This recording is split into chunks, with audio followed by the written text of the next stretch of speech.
Hello everyone, maradyaw na adlaw, welcome to my channel. Ngayon ay ating pag-uusapan kung ano ang pagkakaiba ng DO7 at DO22 when it comes sa pointing system for Teacher 1 position. Ikaw ba ay nagbabalak na mag-apply sa DepEd for Teacher 1 position? Ngunit hindi mo alam kung ikaw ba ay makakapasok sa RQA or Registered Qualified Applicants? Well, ang video na ito ay para sa iyo. Dito ay ating pag-uusapan ang criteria ng DO7 at DO22.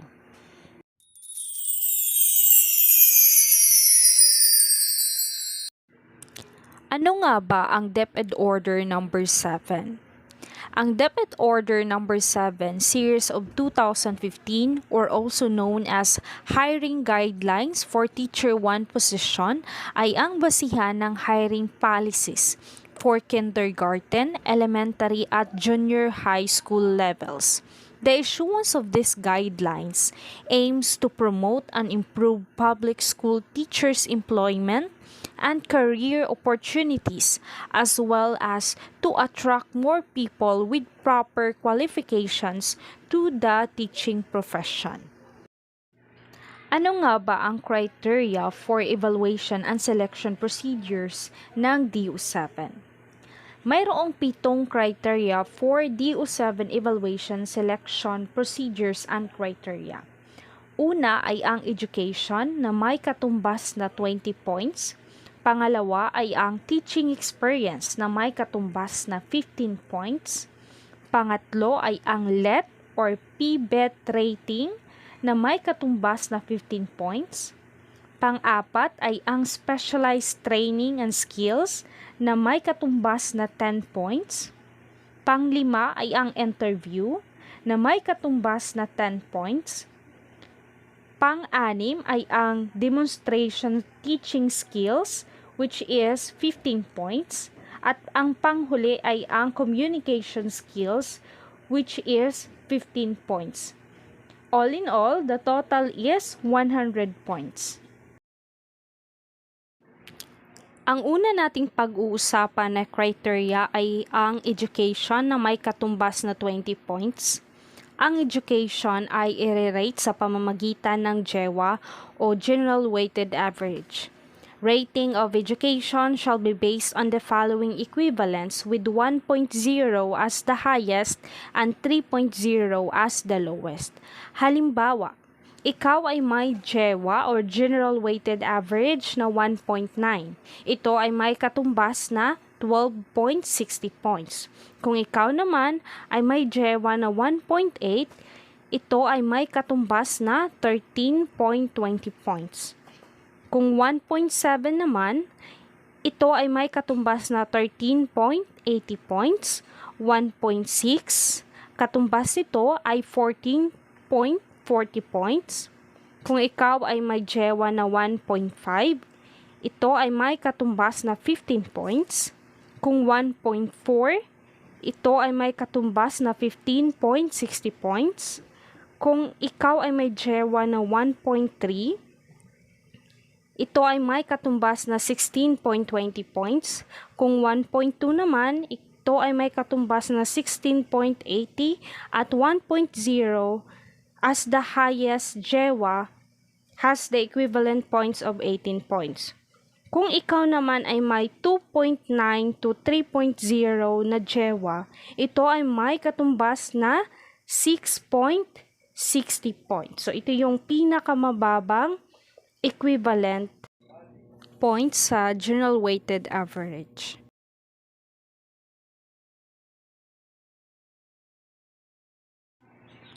Kung inyong napapansin sa education, 18 points lamang ang pinakamataas na equivalent points for the General Weighted Average. Halimbawa, ikaw ay may General Weighted Average na 1.0. Equivalent points po nun ay 18 points. So, saan napupunta ang 2 points sa education? Kung ang aplikante ay may master's degree, mapa MA man or MS, shall be given additional 1 point. Kung ang aplikante naman ay may master's degree at doctorate degree, shall be given additional 2 points. All in all, 20 points po yung sa education. 18 points galing sa iyong GEWA or General Weighted Average at 2 points naman galing sa master's degree at sa iyong doctorate degree.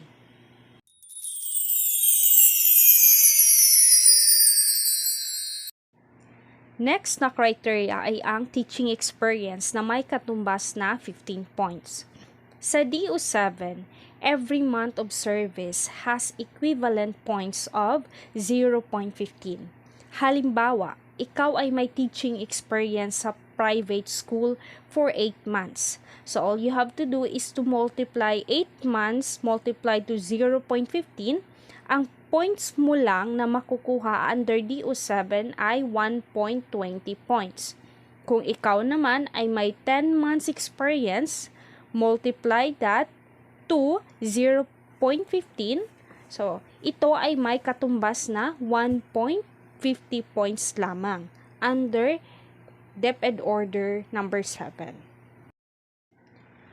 Kung ikaw ay may teaching experience sa private school o kaya ay nag-volunteer ka sa public school, dapat ay ikaw ay mag-attach ng Certificate of Employment sa iyong pertinent papers na ipapasa doon sa school. Another substitution, kung hindi available ang Certificate of Employment, pwedeng i-attach ang Contract of Service o kaya naman ay ang iyong Service of Record.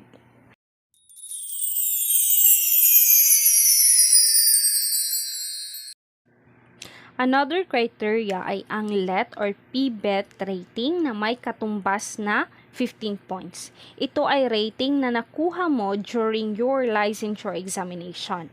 Halimbawa, ikaw ay may rating na 75.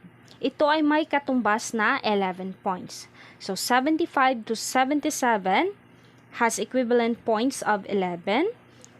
78 to 80 has equivalent points of 12.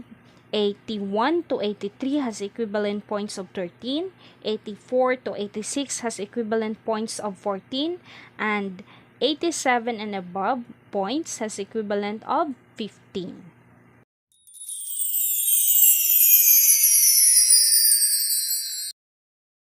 Another criteria ay ang specialized training and skills na may katumbas na 10 points.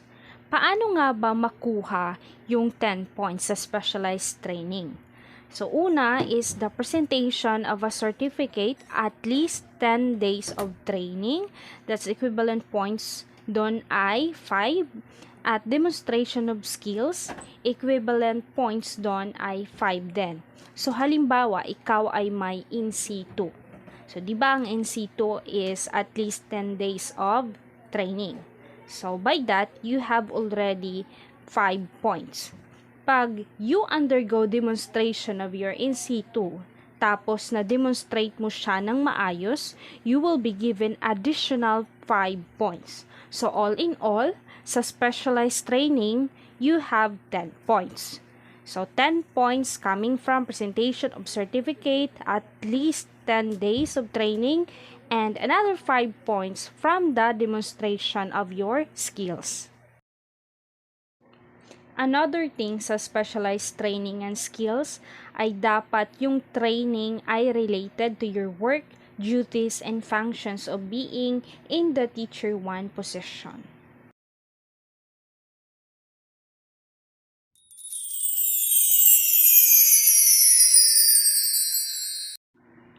Another criteria ay ang interview na may katumbas na 10 points. So, applicants shall be interviewed on the topics such as professional experiences, instructional skills, technology, computer skills, classroom discipline, classroom management, knowledge of content, planning of skills, relationship with administration, staff, parents, and students, and the personal qualities. Paano nga ba makuha ang 10 points sa interview? Ang makukuha mong points sa interview na teaching ability questions, classroom management question, at school fit question ay i-add yun lahat and then divide by 15. So the quotient shall be multiplied by 0.10 and then multiplied again by 100. So for example, 9 points yung nakuha mo sa tatlong competencies na yon. Yung competency sa classroom management, teaching ability, at school fit. So now, 9 divided by 15, then multiplied by 0.10, then multiplied again by 100. So the answer is 6. So yung score mo sa interview is 6 out of 10.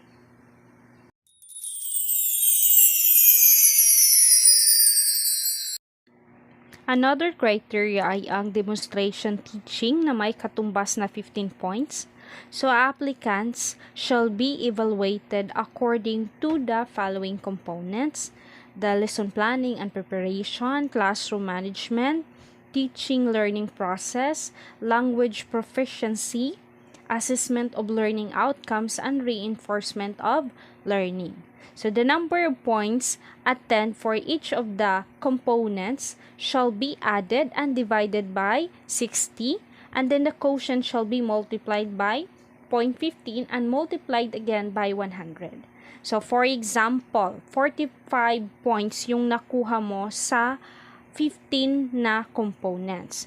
So 45 divided by 60, then multiplied by 0.15, multiplied again by 100, so the answer is 11.25. So, yung score na nakuha mo sa demonstration teaching is 11.25 out of 15.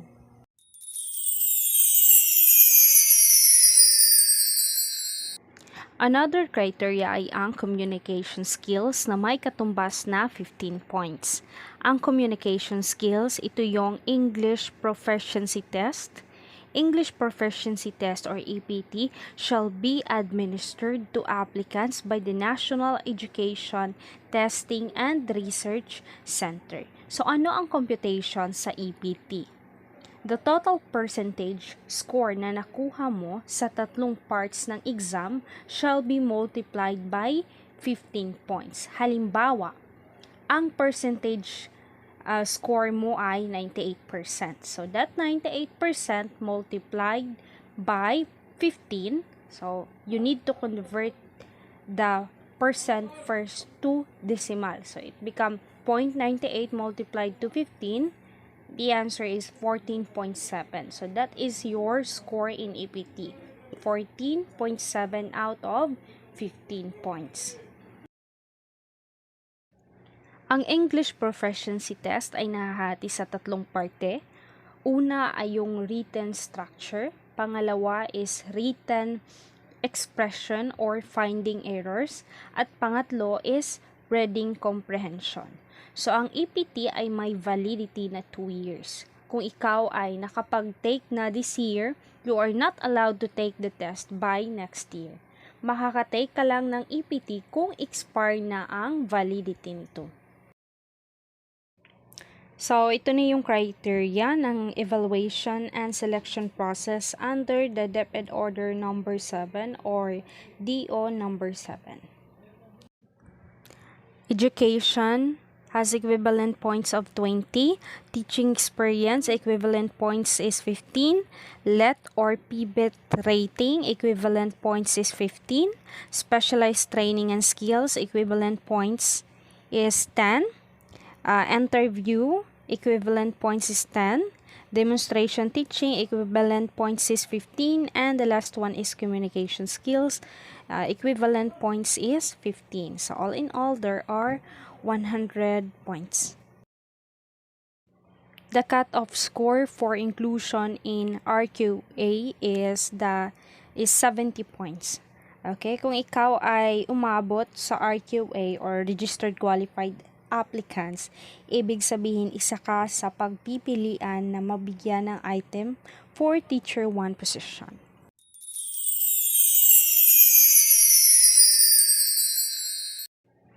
Ngayon, tapos na nating napaliwanag ang DO7. So, dako na tayo doon sa DepEd Order 22. So, ano nga ba ang DO22?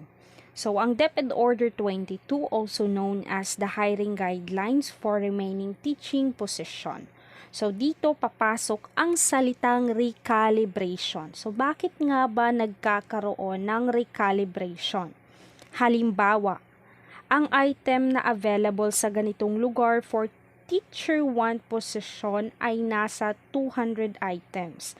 Ngunit, ang registered qualified applicants or RQA, yung mga umabot sa cut-off score na 70, ay nasa 100 lamang. At lahat yun sila ay may item na lahat. So now, mayroon pang vacant item na 100. So dito papasok ang DO22, kung saan may madadagdag siya na points para yung hindi umabot sa yung hindi na RQA sa DO7 ay may chance na aabot yung iba sa cut-off score na 70 pagdating sa DO7. Sa DO22, education has 20 points. So, similar to DO7, which is 20 points din. So, dito ating ihambing ang DO7 at DO22 when it comes to equivalent points sa education. Okay, halimbawa, ikaw ay may general weighted average o GEWA na 1.5. So, under DO7, ikaw ay may katumbas na 15 points. Whereas, under DO22, ang 1.5 mo ay may katumbas na 17.40. So, bali, pagdating sa DO22, ikaw ay nadadagdagan ng 2.40 points. So, under DO7, another example, if you have the general weighted average of 1.7, equivalent points for that is 13.80. Whereas, dito sa DO22, yung 1.7 mo ay have an equivalent points of 16.80. So, bali, may nadadagdag na 3 points doon sa iyong ranking points. Okay, when it comes to education, which is 20 points, no? The 18 points are coming from the general weighted average, whereas the 2 points coming from if meron kang master's degree at doctorate degree. So, same pa din yung DO7 and DO22 when it comes to additional point, adding of points sa master's and doctorate degree. For master's degree, the school will add 1 point, and if you have master's and doctorate degree, you will be added additional 2 points. So, under DO22, teaching experience is 15 points. So, same pa din doon sa DO7, which is 15 points din ang teaching experience. So, isa sa mga advantage sa DO22 kung ikaw ay mayroong teaching experience. So, under DO22, kung ikaw ay may teaching experience, you will be given 0.50 per month. So, now let us compare the teaching experience of DO7 and DO22. Under DO7, applicants shall be given 0.15 points per month of service, whereas under DO22, applicants shall be given 0.50 per month of service. So, halimbawa, ikaw ay nagtatrabaho sa private school ng 8 months. So, under DO7, you have equivalent points of 1.20 for 8 months of service. Whereas, in DO22, you will be given 4 points for 8 months. So, bali ikaw ay nadadagdagan ng 2.8 points under DO22. Under DO7, yung 10 months of service mo is only 1.50 points, whereas in DO22, yung 10 months of service mo sa public o sa private man, you will be given 5 points. So, bale, may madadagdag na 3.50 points under DO22. So under DO22, let or pivot rating is 15 points, so similar to DO7. So when it comes to equivalent points, so similar lang sila. So walang nabago dito when it comes to equivalent points. Kung ano yung equivalent points mo doon sa DO7, yun din yung points mo sa DO22 when it comes to our let rating. Halimbawa, ang let rating mo is 86. So, under DO7, it has an equivalent points of 14. So, pagdating doon sa DO22, similar lang sila when it comes to equivalent points. No? So, under DO22, having 86% of rating has an equivalent points of 14 points pa din. Another criteria is the specialized training and skills, which is equivalent points of 10. So under DU7, so you will be given 5 points if you are going to present a certificate at least 10 days of training. Whereas under DU22, you will be given 4 points or 1 point per day of training attended, but not to exceed 4 points. But when it comes to demonstration of the skills, under DO7, you will be given 5 points, whereas in DO22, you will be giving 6 points for the demonstrations of the skills. So, under DO7, if you are going to present a certificate at least 10 days of training, you will be given 5 points as well as another 5 points for the demonstrations of skills. Whereas in DO22, presentations of certificates is 4 points and the demonstrations of skills is 6 points. Another criteria is interview, which has an equivalent points of 10. So dito, walang mababago when it comes to the different DepEd orders, no? Kung ano yung score mo doon sa interview sa DepEd order number 7, yun din yung madadala mong score sa DepEd order number 22. Another criteria is the demonstration teaching, which has an equivalent points of 15. So dito walang mababago na puntos sa DO22. Kung ano yung points mo doon sa DO7, yun din yung points na dadalhin mo sa DO22. So, bali wala siyang pagbabago. So, pareho lang siya doon sa interview. So, another criteria is the communication skills or the EPT, which has the equivalent points of 15. So, under DO22, when it comes to pointing system, no, wala ring mababago na puntos when it comes to communication skills. Kung ano yung nakuha mo doon sa DO7, yun yung score na dadalhin mo sa DO22.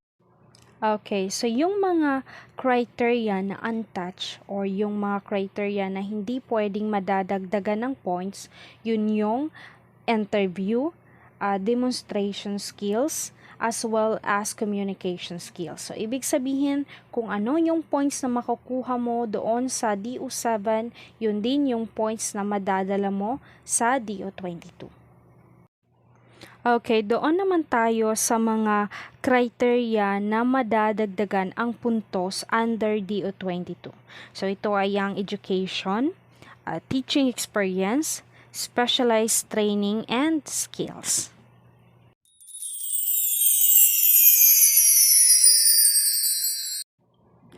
At dito po natapos ang ating talakayan. Naway may naunawaan po kayo. So thank you everyone for watching and God bless you all.